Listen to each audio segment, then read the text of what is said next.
For thousands of years, the Jedi were the guardians of peace throughout the galaxy. However, as the Clone Wars raged on, it molded many Jedi from peacekeepers into fierce warriors. Amongst these warriors were Grandmaster Yoda, Mace Windu, Anakin Skywalker, Kit Fisto, Saesee Tiin, Obi-Wan Kenobi, and Agen Kolar.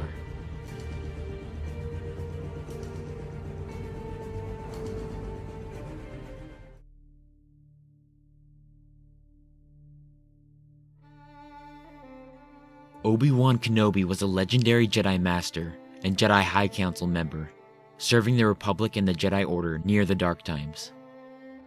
He was the apprentice of the maverick Jedi Qui-Gon Jinn, and helped his master fight against the Sith apprentice Darth Maul, who was the first Sith to show himself in a millennia.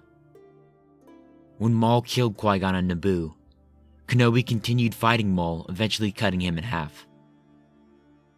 And as Qui-Gon passed away, he asked that Obi-Wan would train Anakin Skywalker, the Chosen One. He accepted his master's dying wish and trained Skywalker to knighthood. In 22 BBY, Obi-Wan was captured by Count Dooku on the desert planet of Geonosis. When the Jedi received word of his capture, they sent all available Jedi to rescue Kenobi. When he and his Padawan Anakin Skywalker were rescued, they confronted Dooku in his fortress. However, both of them were swiftly and easily defeated, but were saved by Grandmaster Yoda. Obi-Wan eventually became a Jedi Master and a Jedi General during the Clone Wars, leading up to his election to the Jedi High Council in 19 BBY. His relationship with Anakin had improved greatly, and they had become as close as brothers. Near the end of the Clone Wars, Kenobi and Skywalker were sent to rescue the Chancellor aboard General Grievous's flagship. Anakin killed Count Dooku and rescued Obi-Wan and Palpatine. However, Grievous was able to escape and retreat to the Outer Rim world of Utapau. Obi-Wan was sent on a mission to kill General Grievous, which the Council thought would end the war.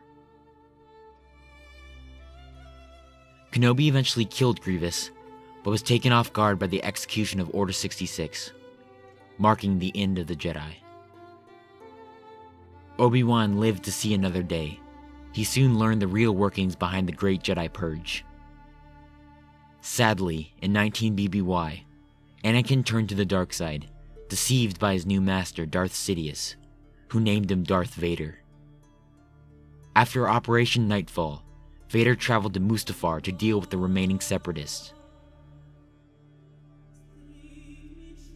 Obi-Wan found where Vader went and went after him. They fought each other in a ferocious duel to the death. After a long, strenuous battle, Obi-Wan came out the victor, but it was not a joyous victory. His greatest friend and brother had fallen to the dark side of the Force, betraying the Jedi Order and betraying Obi-Wan's trust.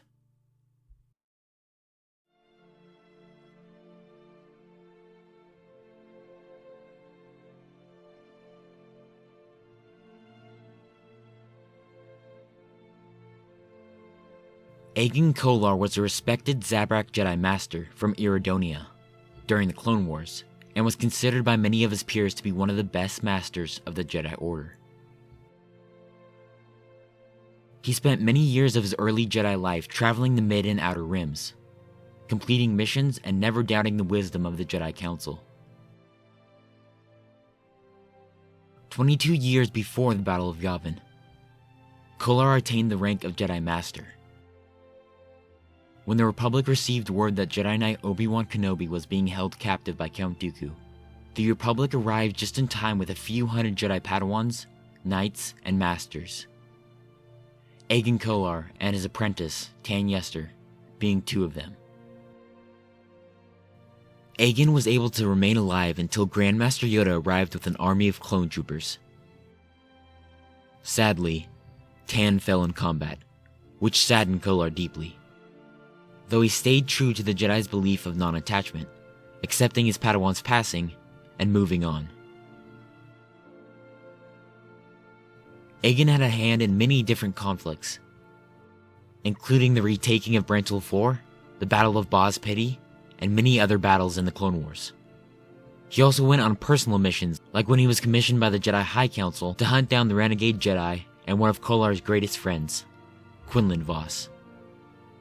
During the end of the war, Agen fought in a starfighter above Coruscant, protecting the heart of the Republic against the Separatist forces. The Republic eventually won the battle, and Obi-Wan and Anakin were able to rescue the Chancellor. When Anakin Skywalker told Mace Windu the truth behind Palpatine and the war itself, Mace assembled a team of the greatest Jedi in Coruscant to confront the Chancellor. These great masters were Saesee Tiin, Kit Fisto, and Agen Kolar. He also made sure that the other Jedi would be safe just in case his strike team failed, placing Jedi Masters Shaak Ti, Jurok, and Sin Drollig in charge of the temple's security. Mace Windu's strike team took a ship to the Chancellor's office and strode into the room, igniting their lightsabers as Windu declared Palpatine under arrest. But the Sith Lord was faster than light, leaping over his desk and plunging his blade deep into Kolar's abdomen, ending the renowned swordsman's life, and becoming the first casualty of the Great Jedi Purge.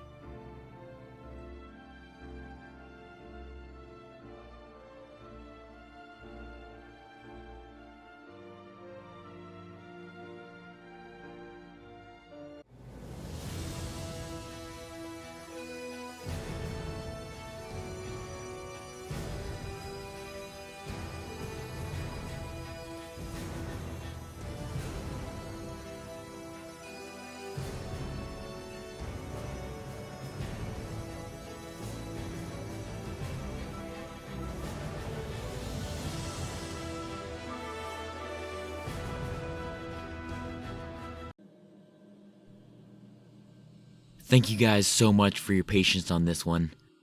I think it'll be well worth the wait.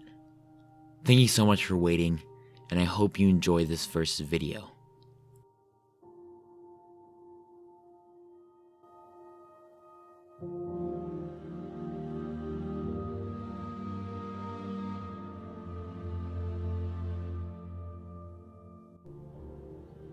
Obi-Wan Kenobi was a master-level duelist, and was even regarded by Count Dooku himself as the master of Surisu, as Kenobi was able to deflect Dooku's strikes easily. He also has many incredible feats, like killing General Grievous, defeating a hindered Anakin, and holding his own on multiple occasions against Count Dooku, Asajj Ventress, and Darth Maul.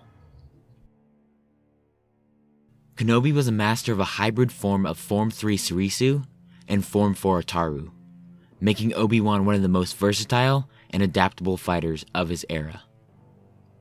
He started to create his hybrid form after his master and him fought against Darth Maul.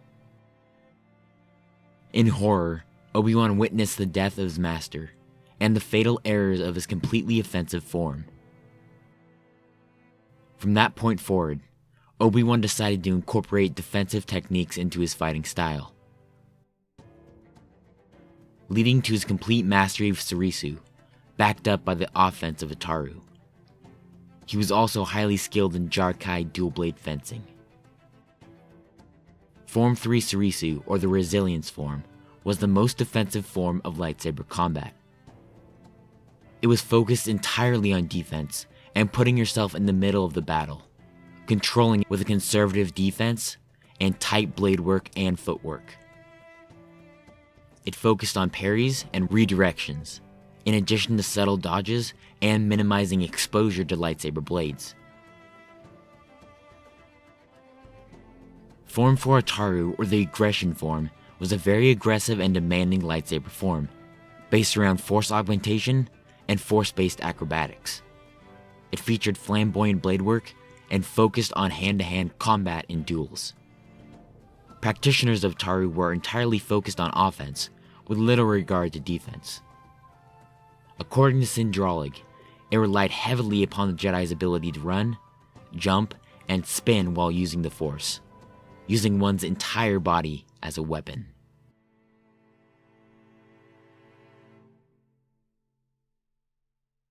Obi-Wan preferred to control an engagement with his nearly unbreakable fighting style, becoming the tank of the battle.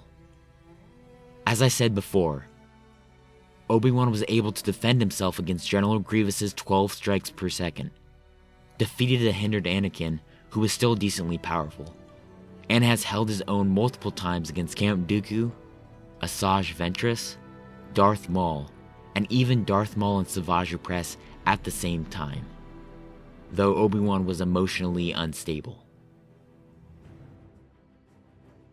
When Adi Gallia was killed by Savage, Obi-Wan took up her lightsaber and fought both Maul and Savage with 2 lightsabers, eventually finding an opening and breaking Opress's leg. It should also be stated that Obi-Wan has lost several duels in the past, though some were due to very powerful Force abilities, like his final duel with Count Dooku, and one of his many duels with Darth Maul. Obi-Wan Kenobi was a highly skilled martial artist, and had mastered multiple forms, creating an innovative and versatile form bred for many different situations and encounters. He was truly a master-level duelist.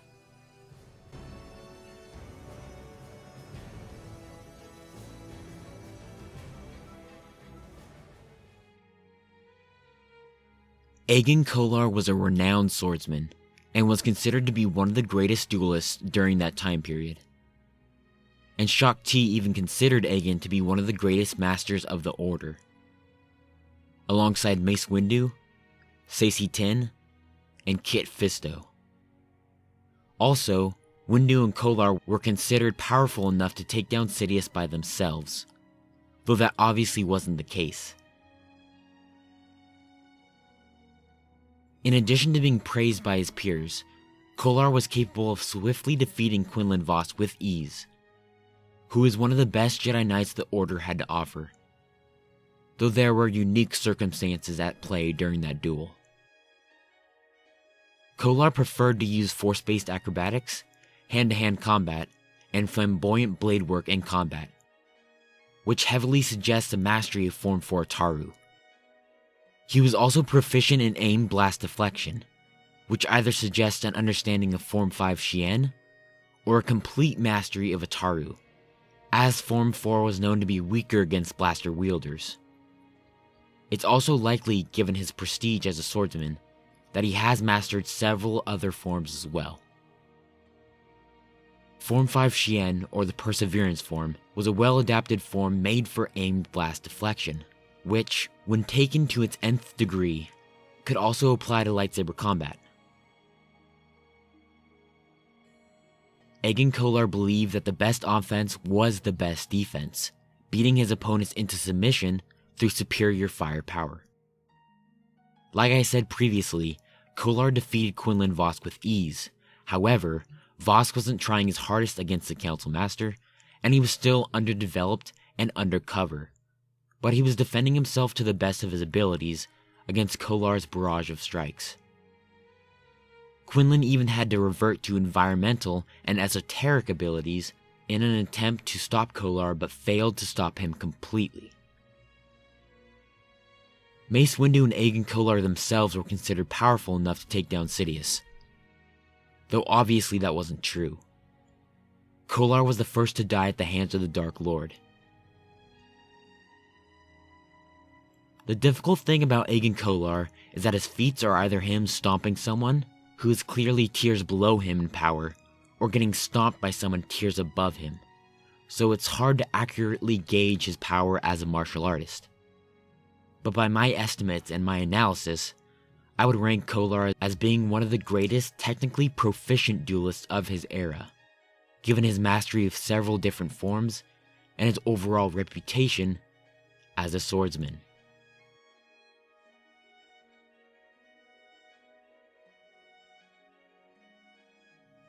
Obi-Wan Kenobi and Agen Kolar are some of the greatest martial artists of the Clone Wars era.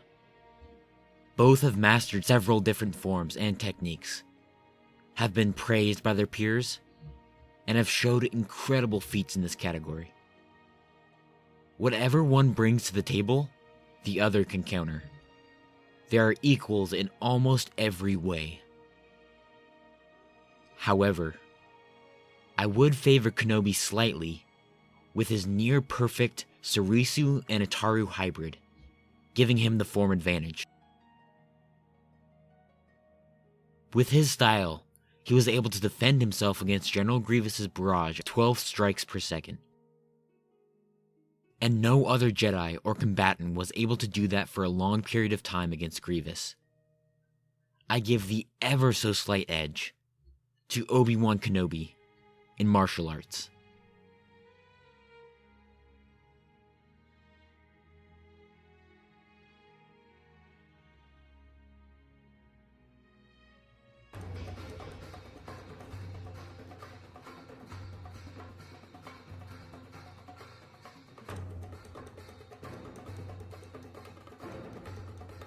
Obi-Wan possessed a great variety of Force abilities, and was very powerful in the Force.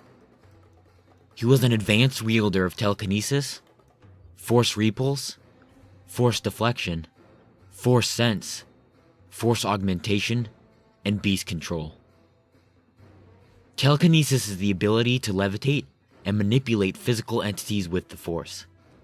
He favored this ability in combat, using the Force push ability against other Force users and objects. He also used Force repulse on specific occasions, specifically against Dirge, destroying him from the inside. Kenobi also utilized several other abilities in specific situations, like when he used Force deflection against Dirge's flamethrower and projectile-based weapon. Obi-Wan has also used telekinesis to grab his lightsaber and pull it towards him, to crush 2 commando droids, and to hold open a large blast door with the help of Jedi Master Judd. However, Kenobi is extremely susceptible to Force users that are more powerful than him. For example, Maul has ragdolled Kenobi multiple times already. One time, Maul was hindered. Another, Kenobi was unstable.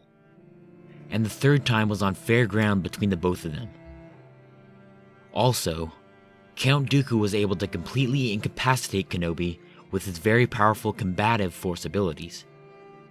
Though Dooku is considered one of the most powerful Sith Lords in galactic history.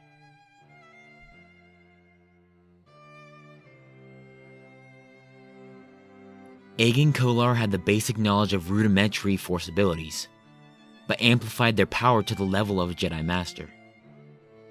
He was specifically proficient in the use of Force augmentation and telekinesis, expertly integrating these abilities into his fighting style. Kolar favored the use of the Force push in combat, and it was even stated that he would use the technique sporadically and suddenly throughout a duel, keeping his opponent on edge and trying to off-balance him at any possible vector. He force-pushed Quinlan Vos with ease, hurled 4 battle droids, and was even able to telekinetically grasp individual blasters and throw them without strain or difficulty, showing power and finesse with his use of the Force. Like with his mentality in martial arts, I believe Agen used his Force abilities as a blunt object, incorporating the best offense is the best defense into his Force powers.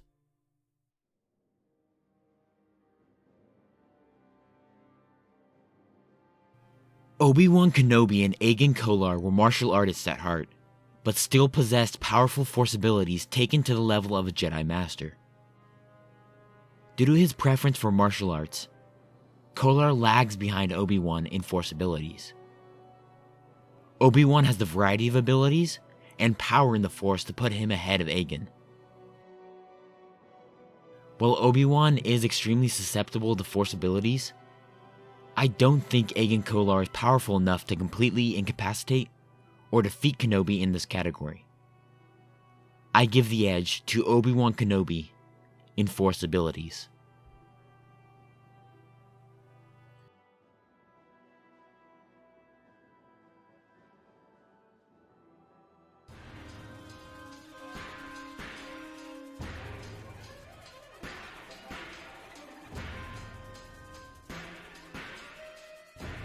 Obi-Wan Kenobi was agile, fast, strong, and could take the most powerful of hits and keep on fighting. He was strong enough to kick the head of a spider droid, was able to bend General Grievous's duranium alu arm like a quote-unquote cheap spoon, and was even able to break Savage Opress's leg. He was also able to survive multiple different beatings from Dirge, the bounty hunter who could only be killed by being thrown into a sun.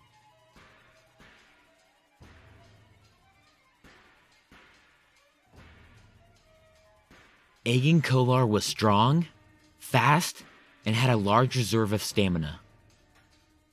Not to mention that he was a part of one of the most physically capable species in the Star Wars universe. Zabraks were known for their physical hardiness. They possessed a second heart and had a natural resistance towards physical pain. Kolar was also a skilled unarmed fighter, kicking and punching many bounty hunters and breaking through Quinlan Voss's defense and hitting him with a hard kick. Agen was fast enough and agile enough to dodge out of the way of Voss's kick and had a large reserve of stamina and willpower, fighting Quinlan for a lengthy period of time.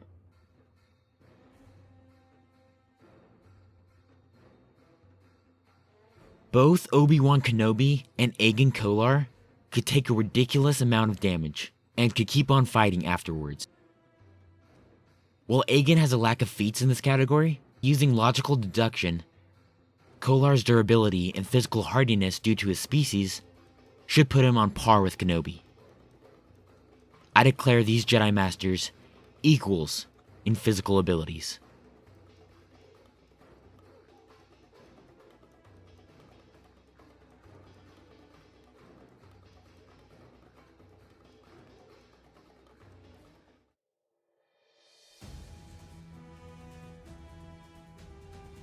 Obi-Wan Kenobi had 3 lightsabers over his entire career as a Jedi, but I will only be taking into account his third and final lightsaber. It was a standard lightsaber of his era, and it featured an ergonomic hand grip and a blue Agen crystal as the focusing lens. His design would later be used by Luke Skywalker, who would then pass it on to the new Jedi Order. Agen Kolar, like Obi-Wan, wielded a standard, single-bladed lightsaber very similar in design to Ki-Adi-Mundi's and Saesee Tinn's lightsabers. Like Kenobi's, it was designed to feel good in the hand, featuring comfortable hand grips and an ease of use. It had a green and later blue Agen crystal as the focusing lens. Neither Obi-Wan Kenobi nor Agen Kolar had completely revolutionary lightsabers. They functioned like standard lightsabers of the Clone Wars era. Both featured ergonomic hand grips and the standard look and feel of the era. Thus, no edge will be given in weapons and equipment.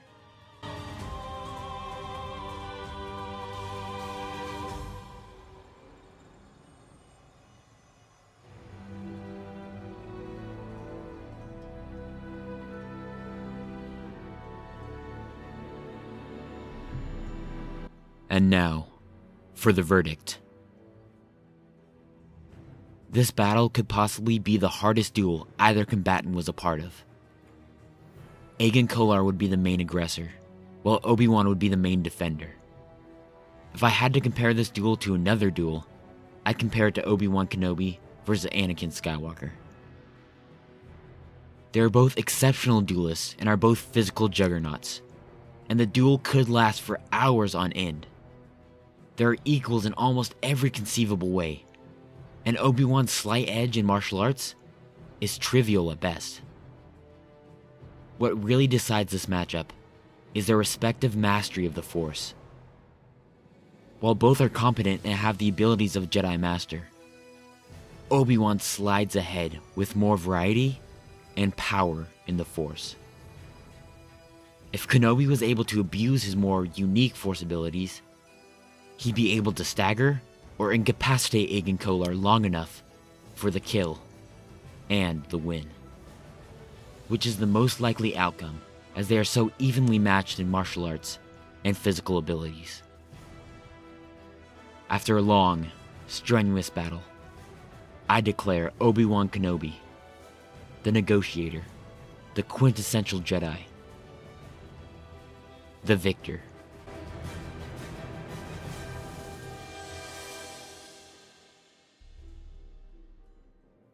Thank you guys so much for watching, and thank you so much for your patience on this one. It took me so long to get this out, but it's finally here.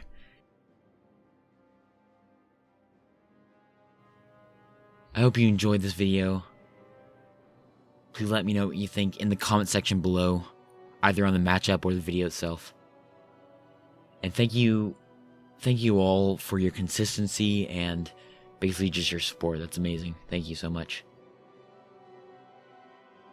Also, I wanted to say I have been doing this for a year now. On January 10th, I uploaded Ahsoka vs. Kanan, and that really jump-started my YouTube channel, and now it's grown into 1,600 subscribers and 600,000 views, and that's just amazing. Thank you guys so much for that. I really hope you enjoyed this video, and it probably wasn't worth the wait nor the hype, but it's here, and I personally think it's my best video to date and my best analysis to date. So I really hope you enjoyed it. Thank you so much for watching, and may the Force be with you always.